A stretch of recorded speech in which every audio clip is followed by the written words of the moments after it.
증인 투게더 비전 선언으로 우리 함께 인사하겠습니다. 우리는 증인입니다. 함께 할까요? 시작. 우리는 증인입니다.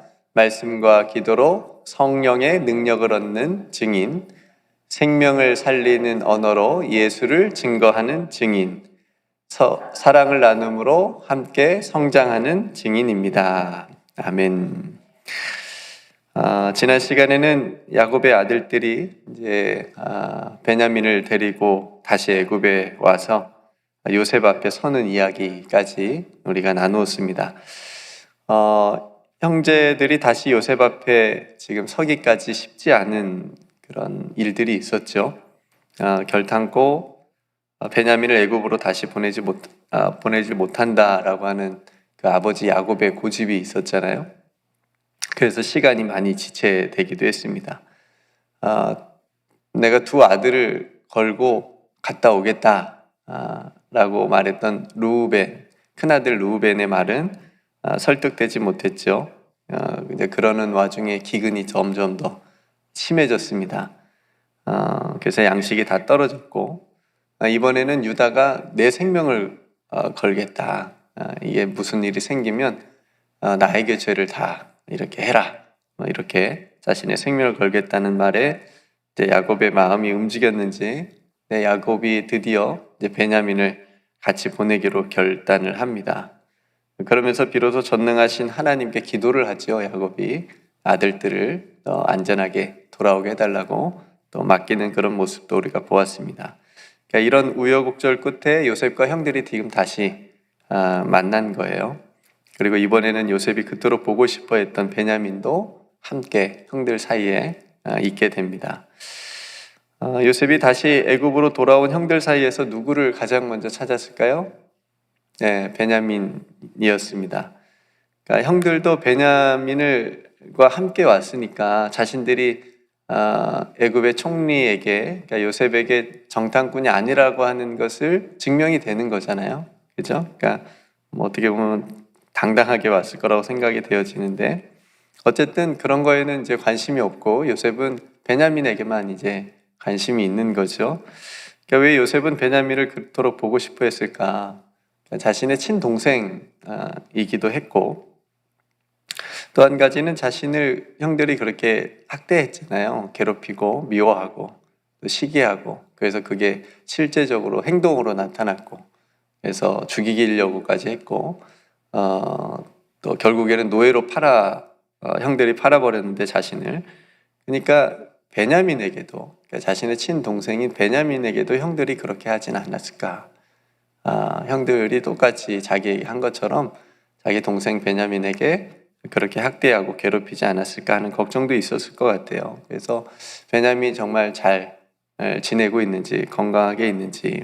근데 다행히 베냐민 또한 아버지 야곱의 사랑을 또 잘 받아서 지내고 있었고, 또 지금 요셉의 눈앞에 그 베냐민이 건강한 모습으로 함께 있는 것을 이제 요셉이 본 겁니다. 그러니까 그런 베냐민을 보면서 요셉의 마음이 어땠을까?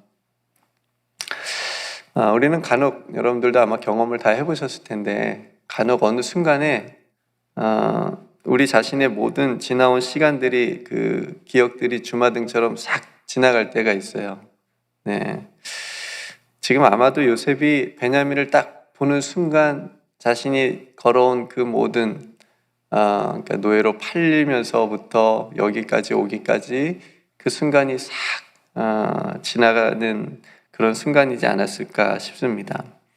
그래서 뭔지 모를 목받쳐 오르는 그런 감정이 있었던 거죠.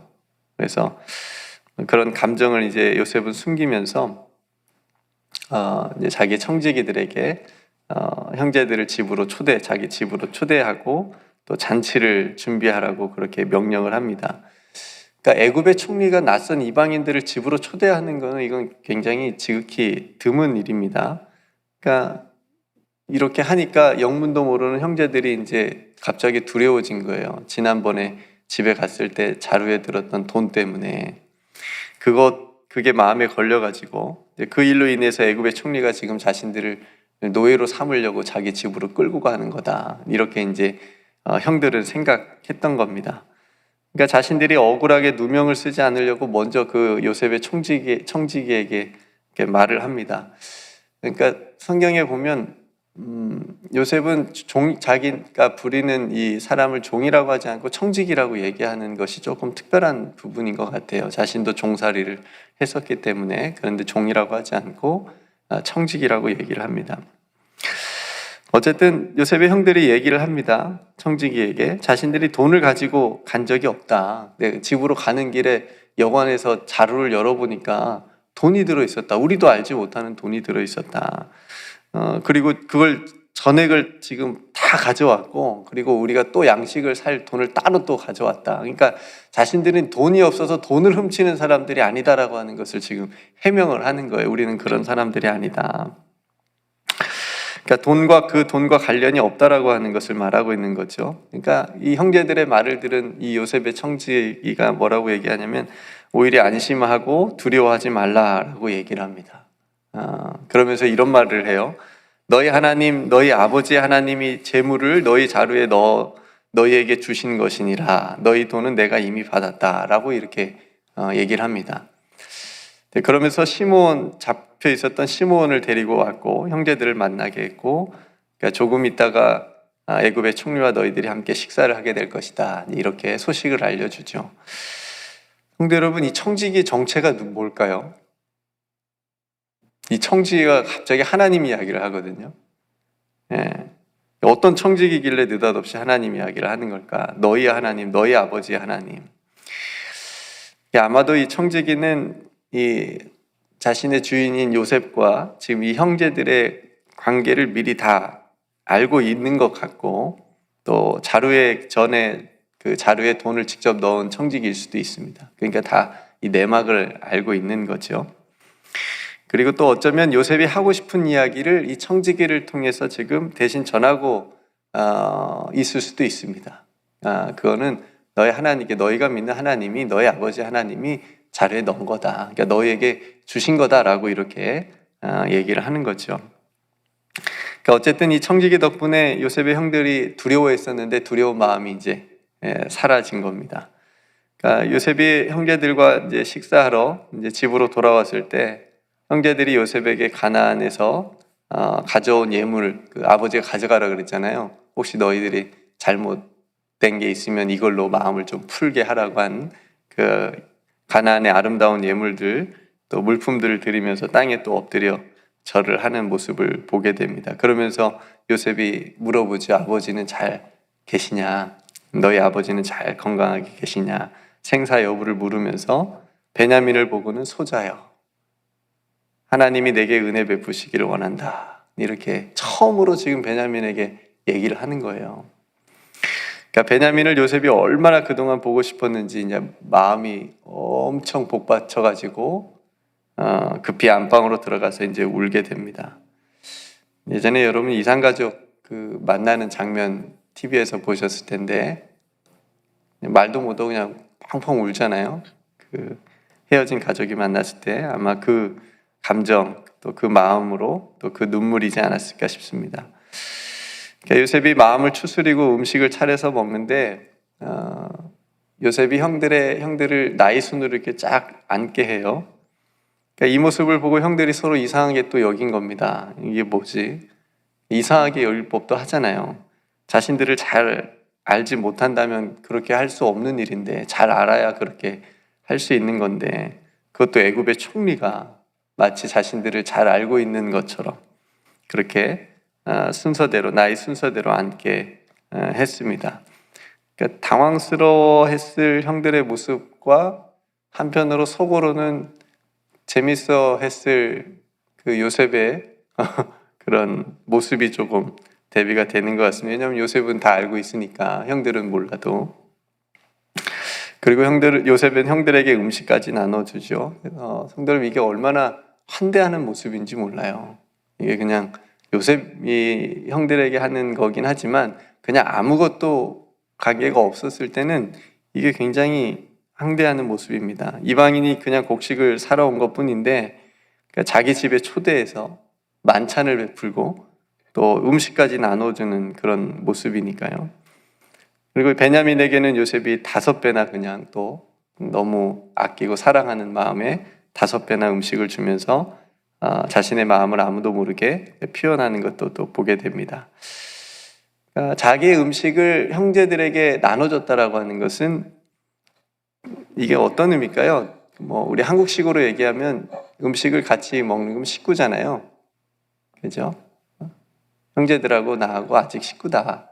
지금도 식구다. 가족이다. 한 형제다라고 하는 의미겠죠. 요셉도 이 순간을 굉장히 그동안 꿈꿨을지 모르겠습니다. 꿈꾸던 순간이 오면 실감이 안 날 때가 있겠죠. 이게 꿈인지 생신지. 그러니까 아무리 자신을 노예로 팔아버린 그런 형들이지만 이런 모습들을 보면 요셉의 마음은 이미 형들을 용서했다. 용서하는 마음으로 지금 환대하고 대하고 있다라고 하는 것을 우리가 볼 수가 있습니다. 근데 여러분, 오늘 이 본문의 모습을 보면 너무 행복한 모습이에요. 그죠? 요셉이 준비한 잔치와 식사 모습을 보면서 마치 탕자가 아버지의 집으로 돌아왔을 때 아버지가 똑같이 잔치를 준비하잖아요. 준비해서 베풀어준 장면이 떠올랐습니다. 탕자의 아버지는 집에 돌아온 둘째 아들에게 한마디 다른 말을 하지 않았어요. 내가 왜 죽지도 않았는데 유산을 네가 달라고 해가지고 가지고 갔냐. 그렇게 성공할 것처럼 네 마음대로 집을 나갔으면 성공해서 돌아와야지 거짓걸로 돌아왔냐. 내가 그럴 줄 알았다. 내가 너를 보내지 말았어야 되는데 이런 말을 할 법도 하지 않아요?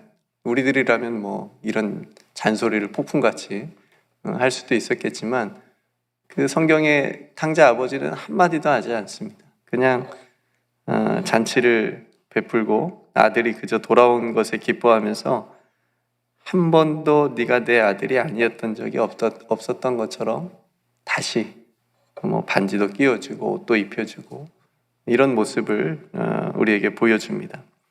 마찬가지로 오늘 요셉도 아직 형들에게 자신의 정체를 밝히진 않았지만 형들이 자신에게 행한 과거의 그 악한 일에 대해서 파헤치거나 따지지 않고 한마디 얘기도 하지 않고 잔치를 그냥 준비해서 함께 식사하면서 즐거워하는 모습을 우리가 오늘 성경에서 볼 수가 있습니다.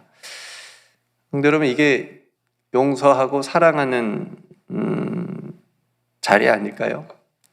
그런 모습 아닐까요? 그러니까 용서하는 마음과 그 자리는 언제나 아름답습니다. 그 용서와 사랑의 자리는 오늘 탕자의 아버지처럼 오늘 요셉처럼 큰 사랑이 필요합니다. 그러니까 요한일서 4장 18절에 사랑 안에 두려움이 없고 온전한 사랑이 두려움을 내쫓는다 했습니다.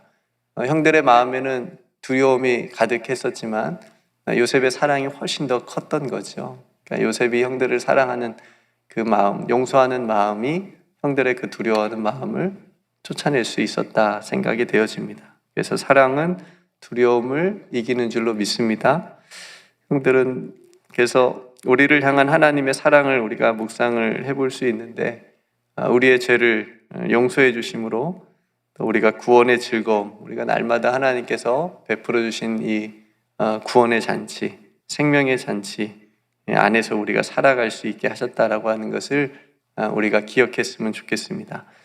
그리고 또 한 가지는 교회가 날마다 이런 잔치가 벌어져야 되지 않을까 싶습니다. 용서하는 잔치, 서로 사랑하는 그런 잔치가 날마다 교회 안에서 벌어지는 것이 우리가 하나님께 사랑받고 용서받은 자의 그런 모습이라 여겨집니다. 에베소서 4장 32절 말씀, 서로 용서하기를 하나님이 그리스도 안에서 너희를 용서하심과 같이 하라.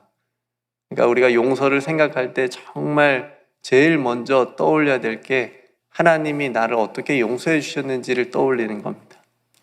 그 사람이 내가 용서할 만한가라는 것을 계산하거나 따지는 것이 아니고 저 사람은 내가 절대 용서 못해 이렇게 내 식으로 용서를 하는 것이 아니고 서로 용서하기를 하나님이 그리스도 안에서 너희를 용서하심 같이 하라. 이게 우리가 용서해야 되는 근거가 되는 거죠. 오늘 이 말씀처럼 오늘 우리들의 모든 삶의 자리도 이런 사랑과 용서로 인해서 잔치가 벌어지기를 주님의 이름으로 축복합니다. 그래서 그 잔치가 우리에게 참된 즐거움을 주고 기쁨을 줄 수 있는 그런 삶으로 또 인도해 주실 줄로 믿습니다. 우리 함께 말씀을 생각하면서 기도하겠습니다. 은혜로우신 아버지 하나님, 형들을 다시 만난 요셉이 잔치를 베풀어주고 또 그토록 꿈꾸고 바래왔던 형들과의 식사를 함께하는 그런 모습, 본문을 우리가 함께 나누었습니다. 용서하는 자리, 서로 사랑하는 자리가 이토록 또 아름답고 또 참으로 즐겁고 기쁩니다. 하나님, 우리들의 모든 삶의 자리도 이렇게 용서하며 사랑하는 자리가 되게 해주시고 또 우리 교회도 날마다 이런 용서의 잔치가 벌어질 수 있도록 하나님 축복하여 주옵소서. 무엇보다 서로 용서하기를, 하나님이 그리스도 안에서 너희를 용서하심 같이 하라라는 말씀처럼 먼저 하나님께서 우리를 어떻게 용서해 주셨는지를 늘 묵상하고 또 그 용서함으로 또 함께 용서하고 용서받을 수 있는 우리들의 삶과 우리 공동체가 되게 하여 주옵소서. 우리 사랑하는 모든 성도들 오늘 또 삶의 자리를 지켜주시옵시고 성령께서 함께하여 주셔서 그 모든 길과 그 모든 행하는 일들 가운데 또 풍성한 또 열매 맺을 수 있도록 축복하여 주옵소서. 아버지 하나님, 어린이 겨울 수련회가 얼마 남지 않았습니다. 2박 3일 동안 안전하게 하시고 모두 건강하게 하여 주셔서 믿음에 대해서 우리가 함께 생각하고 우리 아이들이 배울 때에 더 믿음이 성장하고 자랄 수 있는 귀한 시간으로 역사하여 주옵소서. 또 인도하는 또 모든 이들에게 주의 성령께서 함께 하시고 지혜를 더하여 주셔서 주의 말씀을 잘 전하고 함께 할 수 있는 귀한 시간 되게 하여 주옵소서. 교육자 모임 가운데도 우리 하나님께서 함께 하셔서 지혜를 더하여 주시옵시고 또 하나님의 영광을 위한, 교회를 위한, 또 성도들을 위한 또 귀한 사역들이 함께 계획되어질 수 있도록 주님 인도하여 주옵소서. 오늘 또 우리 가운데 함께하여 주신 것을 감사드리며 우리를 참 사랑으로 용서하여 주신 우리 구주 예수 그리스도의 이름으로 간절히 기도드리옵나이다. 아멘.